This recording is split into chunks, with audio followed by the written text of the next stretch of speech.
Entonces vamos con el siguiente tema. Movimiento ondulatorio. Estamos. Movimiento ondulatorio. Movimiento ondulatorio. El movimiento ondulatorio surge de la combinación de dos movimientos. El movimiento oscilatorio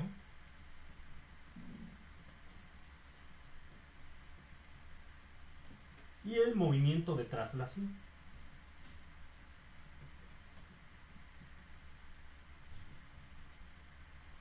De tal forma que vamos a ver cómo las partículas que forman parte del medio van a llevar a cabo un movimiento oscilatorio, pero estas partículas a su vez van a estar transfiriendo energía a la partícula que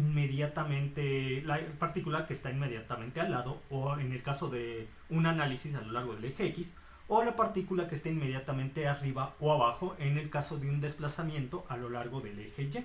De tal forma que transferirán esta energía, por lo cual habrá ondas que generen un movimiento oscilatorio en las partículas del medio, pero que al trasladarse logren transferir la energía de un punto a otro, y no solamente van a existir en una región limitada del espacio, pueden existir en una región que abarque un gran intervalo a lo largo del eje X y a lo largo del eje Y hasta que la onda se amortigua.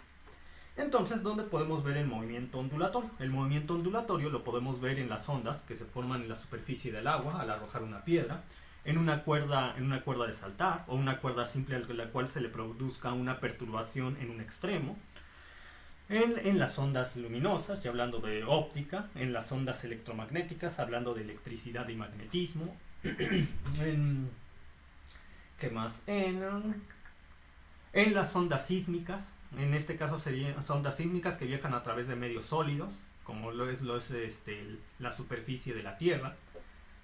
Si se dan cuenta, en todos estos casos hay un movimiento que oscila de un lado para otro, pero al mismo tiempo la onda se traslada de un punto a otro.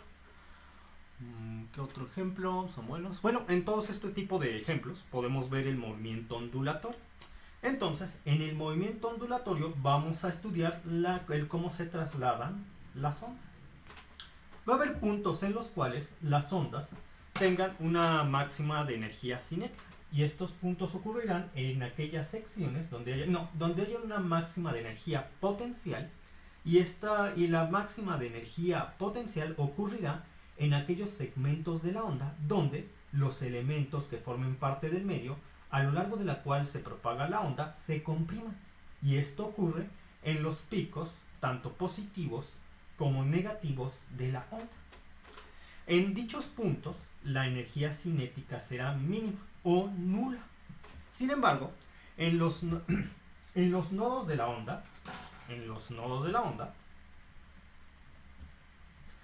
se registrará un máximo de energía cinética, porque en estos puntos, cuando la onda se traslada alrededor a lo largo del medio, los elementos que forman parte del medio en estos puntos de la onda registrarán un máximo de velocidad, es decir, un máximo de energía cinética que depende de la velocidad.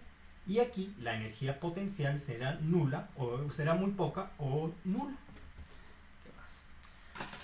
Por lo tanto, también es muy importante considerar las propiedades mecánicas del medio para saber características como la velocidad de la onda, qué tanto se amortigua la onda, qué tanto velocidad la onda, cuánta energía puede transferir la onda al medio que lo rodea, y por lo tanto eso también llevará a su velocidad. La densidad del medio también es muy importante para saber la velocidad a la cual se propaga la onda, o para poder hacer una relación entre frecuencia, velocidad y la longitud de onda. Por lo tanto, las características mecánicas del medio también son muy importantes. Porque si ustedes no consideran elementos como las características del medio, a la hora que utilizan las ecuaciones que vamos a estudiar, si no toman en cuenta que estas características mecánicas, como lo podrían ser la razón de calores específicos, no llegarían al resultado correcto para la velocidad del sonido. O no llegarían al resultado correcto para la velocidad del sonido, ya sea en aire, en agua, en un sólido, porque va a variar dependiendo de las características mecánicas del medio. No es la misma la velocidad del sonido en el aire a determinada temperatura que la velocidad del sonido en el agua o en un sólido determinado. Bueno, entonces vamos a empezar a dar una explicación, una breve explicación, porque en estos cursos no se puede dar todo de forma tan detallada, solamente lo más importante, considerando también el nivel de licenciatura, ingeniería. Entonces vamos a dar una breve explicación de los tipos de ondas. Tenemos dos tipos de ondas principalmente. Entonces, tipos de ondas. Por la forma en la cual se propaga la onda con respecto a la oscilación que tienen las partículas del medio en la cual se propaga la onda. Tendríamos dos ondas. Entonces, aquí lo voy a poner. Tipos de onda, pero tomen en cuenta que esta clasificación es de acuerdo, como les decía, de acuerdo al tipo de movimiento que tiene la onda con respecto a la dirección en la cual oscilan las partículas del medio. Tipos de ondas.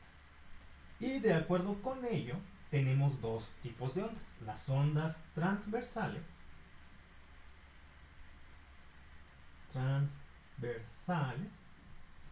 Y las ondas longitudinales. Bien.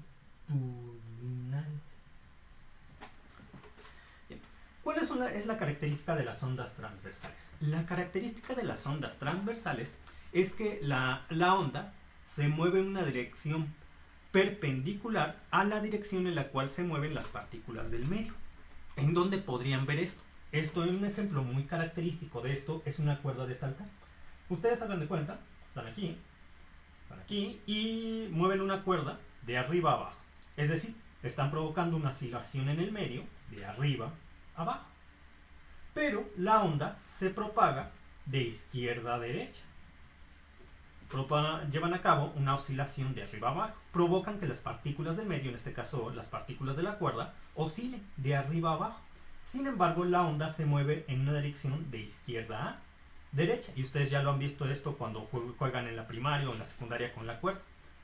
Aquí la dirección de propagación de la onda es perpendicular a la oscilación de las partículas del medio, que van arriba a abajo, arriba a abajo.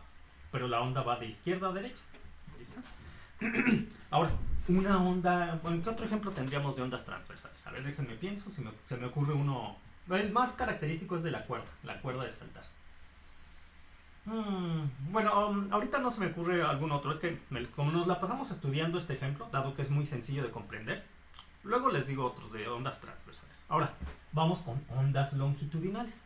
¿Cuál es la característica de las ondas longitudinales? La principal característica de las ondas longitudinales es que tanto las partículas del medio en el cual se propaga la onda, como la onda, llevan a cabo un movimiento en la misma dirección. ¿Y esto dónde ocurre? En las ondas sonoras. Por ejemplo, si ustedes tienen un tubo como puede ser el de una flauta y algo así por el estilo, y provocan una perturbación en el medio, la perturbación que provocan en el medio provoca que las partículas del medio, en este caso de aire, oscilen de izquierda a derecha, de izquierda a derecha. A medida que las partículas del aire oscilan de izquierda a derecha, van propagando la onda de izquierda a derecha. Es decir, tanto las partículas del medio como la onda se propagan en la misma dirección. Y esa es la característica principal de las ondas longitudinales. Las ondas sonoras son ondas longitudinales. Otra clasificación que suelen tener las ondas es por sus dimensiones. Tenemos las ondas bidimensionales. Ondas bidimensionales.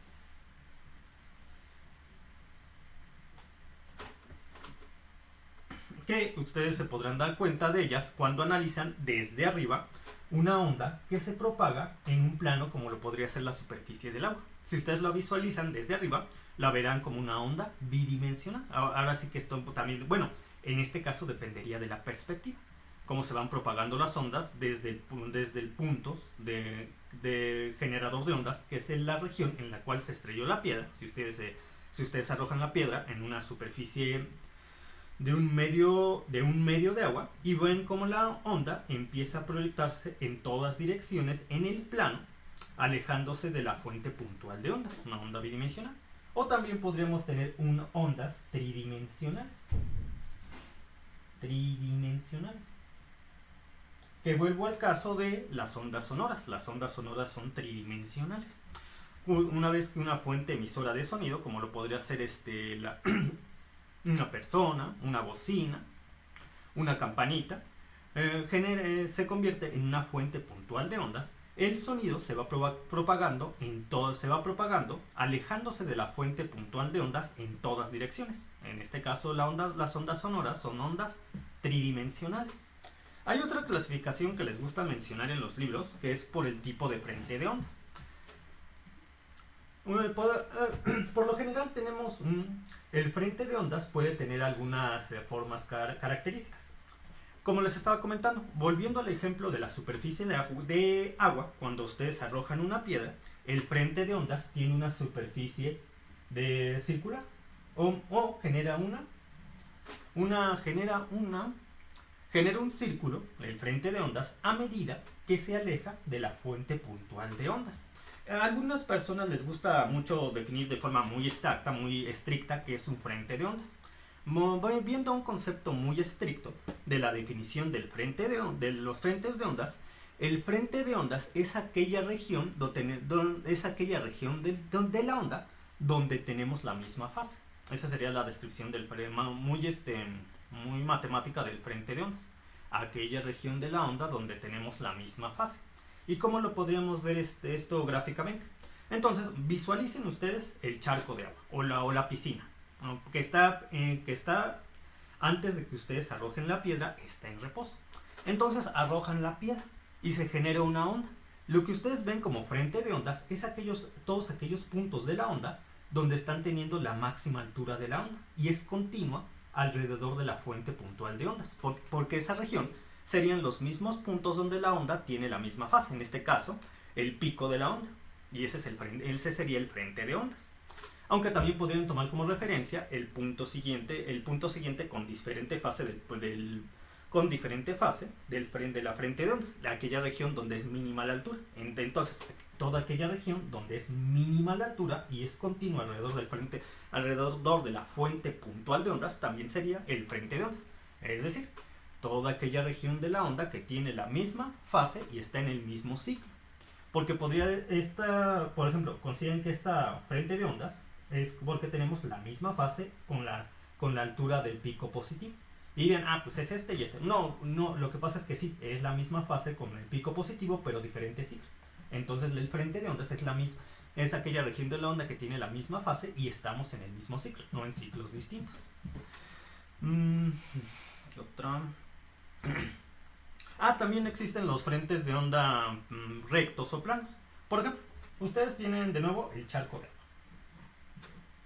Y tienen una varilla o una palo de escoba. Estoy seguro que sí han hecho esto. Y entonces mueven el palo de escoba, o lo mueven en la superficie de agua. Y se empieza a generar un frente de ondas, en este caso plano o recto.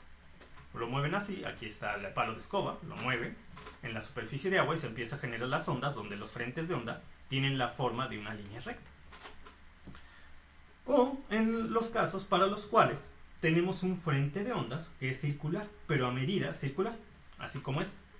Pero a medida que nos vamos alejando del frente puntual de ondas, como se va haciendo cada vez más la circunferencia de la fuente puntual de ondas se va acercando cada vez más del punto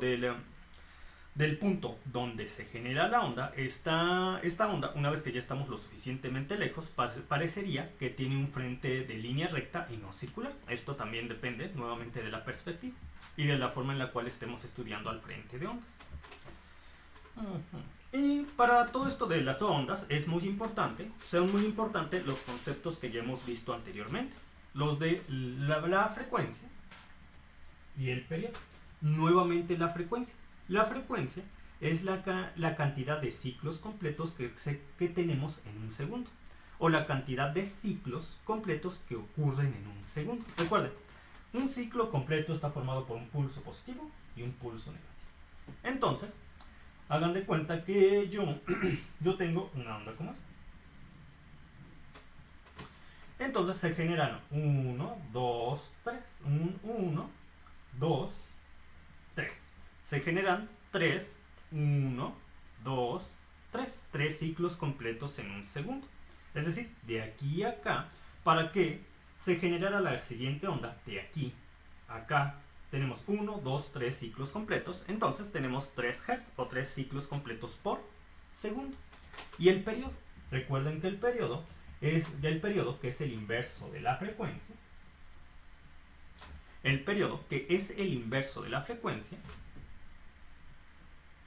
es el tiempo que tarda en completarse un ciclo completo. Y nosotros ya vimos estos conceptos junto con el concepto de frecuencia angular omega, que es igual a 2pi por la frecuencia o 2pi entre el periodo. Nos ayudaron a estudiar el movimiento oscilatorio en función del tiempo, porque el movimiento oscilatorio lo analizábamos como funciones que dependen del tiempo. Sin embargo, para el movimiento ondulatorio, como el movimiento ondulatorio surge de la combinación del movimiento oscilatorio y el movimiento de traslación, en el movimiento de traslación hay algo muy importante, que es el espacio en X, porque las ondas se trasladan a lo largo del espacio en X, por lo que se verá muy necesario estudiar otros conceptos, como el número de onda K. ¿Y a qué es igual el número de onda K? El número de onda K es igual a 2pi entre la longitud de onda. ¿Y qué es la longitud de onda? Bueno, tenemos una onda. La longitud de onda sería la distancia que existe entre este punto y el punto inmediatamente siguiente con la misma fase. Eso es la longitud de onda. La distancia que existe entre un punto de la onda y el punto inmediatamente siguiente con la misma fase. Entonces, el número de onda, al ser 2pi entre la longitud de onda, sería la fracción del ciclo de onda, que el número de onda sería la porción de la onda que existe en un metro. Eso sería el número de onda. Radianes por metro, porque de hecho la unidad de medida del número de onda son los radianes por metro. De la forma en la cual la unidad de medida de la frecuencia angular omega eran los radianes por segundo, para el número de onda K, sus unidades de medida son los radianes por metro. Es decir, este análisis de la frecuencia, el tiempo, la frecuencia angular omega era un análisis ¿en qué? Un análisis en el tiempo. Entonces ahora tenemos la longitud de onda o la longitud de onda recíproca, que a veces la suelen utilizar, y el número de onda K ya no es un análisis en el tiempo, es un análisis en el espacio que muchas veces lo hacemos el análisis en el espacio en X. Análisis en el tiempo, frecuencia, periodo, frecuencia angular omega.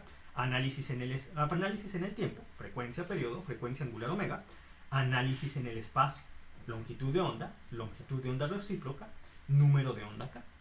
Y esto se puede reflejar en sus unidades. Frecuencia angular omega, radianes por segundo.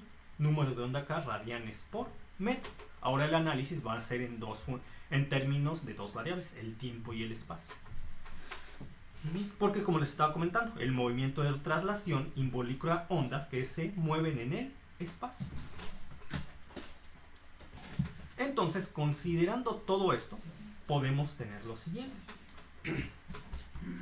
¿Qué pasaría si yo multiplico el número de onda K, que nosotros sabemos que es igual a 2pi entre la longitud de onda, por el espacio en X? ¿Qué ocurriría?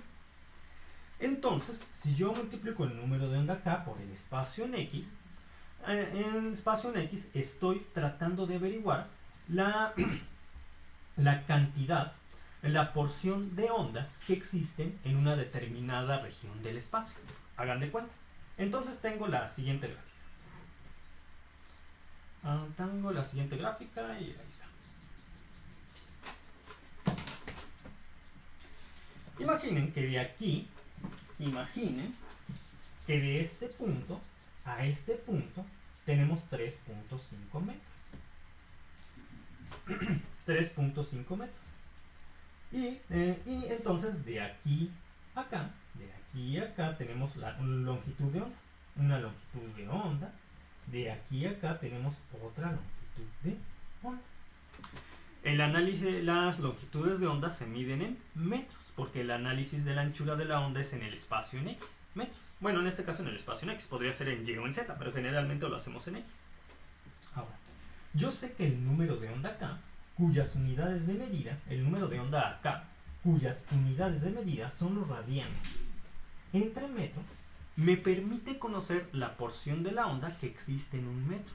Por ejemplo, ¿qué pasaría si yo tengo, este es un ejemplo, ahorita no está directamente relacionado este ejemplo con esta gráfica, solamente es un ejemplo no relacionado directamente con esta gráfica.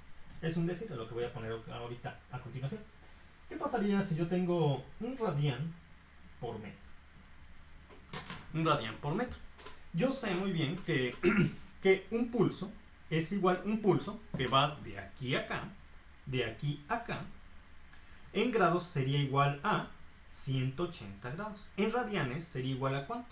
Este pulso sería igual a 3.1416 entre 2. Entonces, en el 3.1416 entre 2, 3.1416 entre 2 me da 1.57 radianes. Es decir, aquí tengo 1.57 radianes. Si yo tuviera solamente un radián, estaría aproximadamente por aquí. Si yo tuviera un número de onda K de un radián por metro, tendría lo siguiente. Ahora sí, esta expresión sí está relacionada con esta gráfica que voy a hacer a continuación. Un radián por metro, aquí yo tendría un radián, más o menos por aquí. Si yo tuviera un radián por metro, quiere decir que de aquí a acá existe un metro. Si mi número de onda K es igual a un radián por metro, de aquí a acá tengo un metro y esto coincide con la porción de la onda que equivale a un radián. ¿Hasta aquí alguna duda, pregunta? ¿Dudas, preguntas con esta interpretación? ¿Dudas? ¿No? Entonces, ¿ahora qué pasaría si yo tuviera un número de onda K? ¿Qué pasaría ahora? Y lo voy a dividir porque no está lo siguiente que voy a decir no está directamente relacionado con esta gráfica. ¿Qué pasaría si yo tuviera un número de onda igual a 1.57 radianes por metro? Tendría una gráfica como la que ustedes pueden ver a continuación. Ahora, 1.57 radianes es un pulso completo. Entonces existe 1.57, un pulso completo por cada metro. Un metro, aquí lo pongo, 2 metros, 3 metros, entonces un pulso, otro pulso, otro pulso. Si yo tuviera un número de onda K igual a 1.57 radianes por metro, así se vería mi gráfica con respecto al espacio en X. Un pulso por cada metro habría un pulso completo. Un pulso, un metro. 2 pulsos, 2 metros. 3 pulsos, 3 metros. Si yo tuviera, por ejemplo, un número de onda K igual a...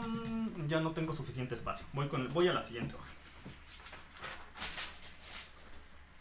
Si yo tuviera un número de onda K igual a 3.1416 radianes por metro, ¿cómo se vería mi onda? Se vería aquí, es decir, por cada metro se completa un ciclo completo. Un metro, 2 metros, 3 metros. Si yo tuviera este número de onda acá, con respecto al espacio en X, así se vería mi onda. Por cada metro existe un ciclo completo, es decir, un pulso positivo y un pulso negativo. Un pulso positivo, un pulso negativo por cada metro.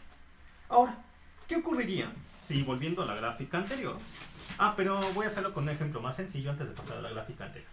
¿Qué ocurriría, por ejemplo, si yo tuviera... ahora, ¿qué vamos a...? No, espérenme tantito, 3.1416. Espera. Aquí era... .57, permítanme, ya está. No, sería por 2 en este caso. Por 2 sería por 2, por 2. Para este caso sería por 2. Porque estoy 3.1416. Sí, ahora sí ya me corté. En ambos casos sería por 2. En ambos casos sería por 2. Porque ya me acordé que 1.57 solamente es hasta 90 grados. Acá. Entonces todo lo que dije está bien, solamente que multiplíquenlo por 2. Porque 1.57 por 2 ya sería 3.1416 radianes por metro. Y 3.1416 radianes por metro, ahora sí, cada pulso está representado por 3.1416 radianes.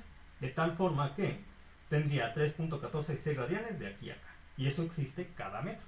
3.1416 radianes, otros 3.1416 radianes de aquí a acá, en otro metro. Otros 3.1416 radianes de aquí a acá, en otro metro.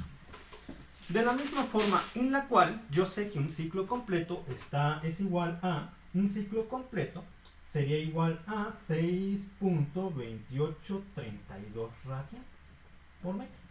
De aquí a acá existen 6.2832 radianes por cada metro. 6.2832 radianes por cada metro. 6.2832 radianes por cada metro. Ahí está. Ahí está. Muy bien. Perfecto, ya está. Entonces, ¿hasta aquí alguna duda, pregunta? ¿Algo que no haya quedado claro?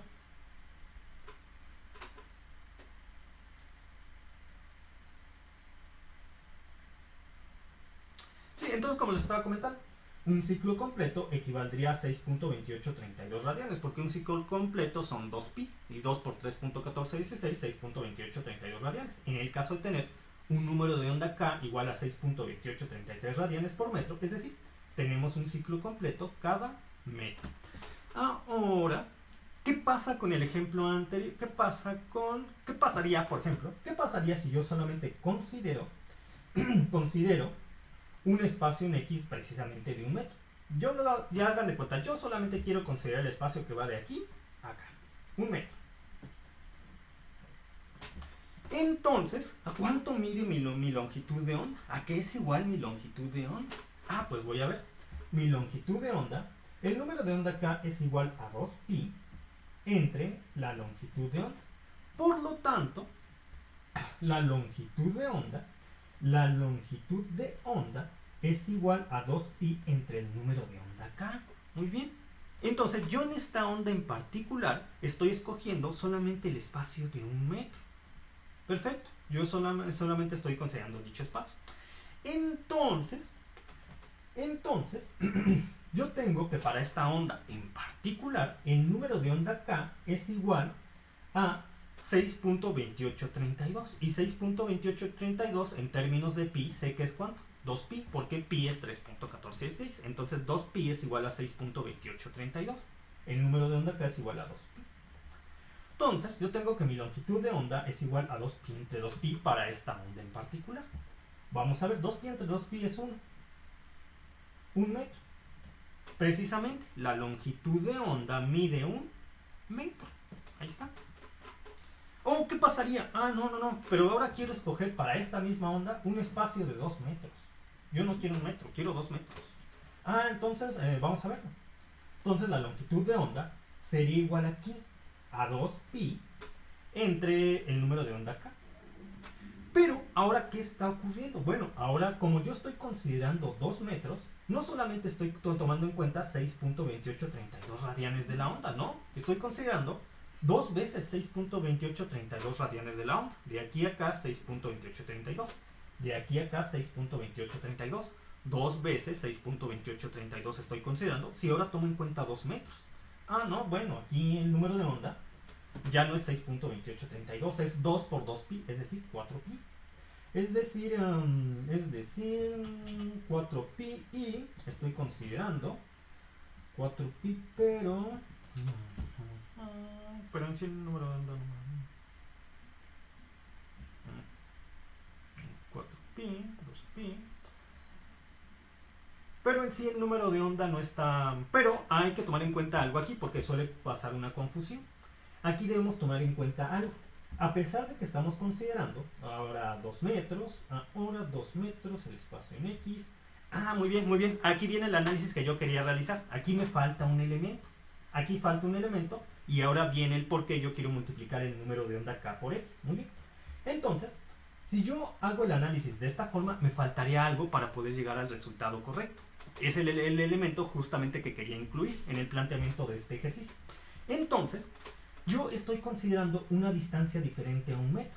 Ya en este caso tenemos 2 metros. Por lo tanto, me veo en la necesidad de introducir otro concepto. La variación del espacio en X.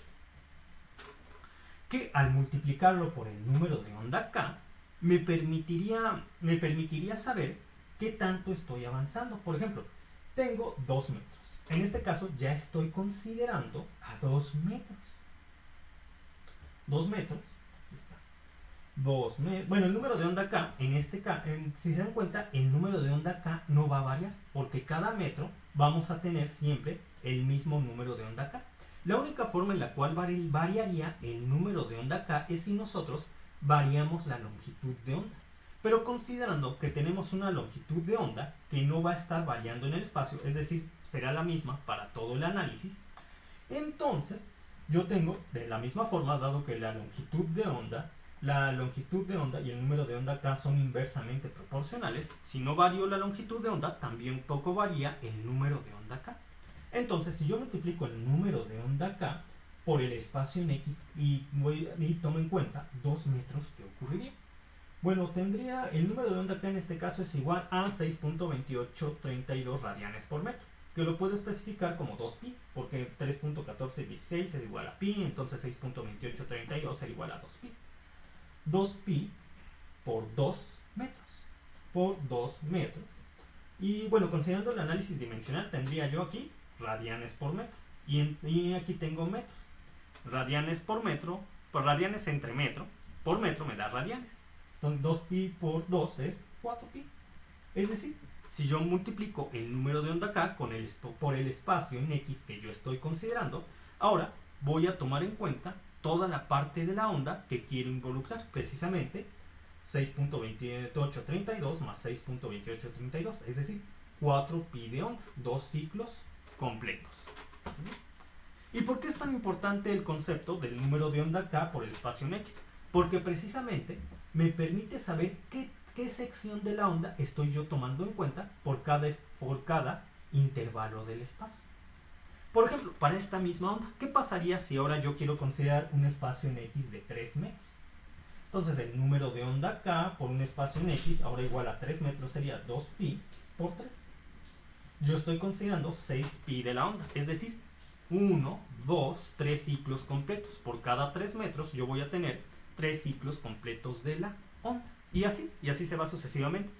Mientras mayor espacio en X consideran, ustedes van a considerar una mayor porción de la onda. Claro que va a depender qué tanta porción de la onda tenemos en un metro. Por ejemplo, volviendo a la onda anterior con un número de onda K igual a 3.14 radianes por metro, yo sé que por cada metro tengo un pulso completo por cada metro. Si yo considero 2 metros, ya tendría un ciclo completo. Si yo considero 3 metros, tengo 1.5 ciclos completos o 3 pulsos completos. Y esa es la importancia de multiplicar el número de onda K por el espacio en X. Para este ejemplo, como les decía, si yo multiplico el número de onda K por un metro, sé que tengo la mitad de la onda, 3.1416. Si yo multiplico el número de onda K, 3.1416 radianes por metro, por 2 metros, yo tengo 6.28146 radianes. Es decir, un ciclo completo de la onda por cada 2 metros para esta onda. Y así.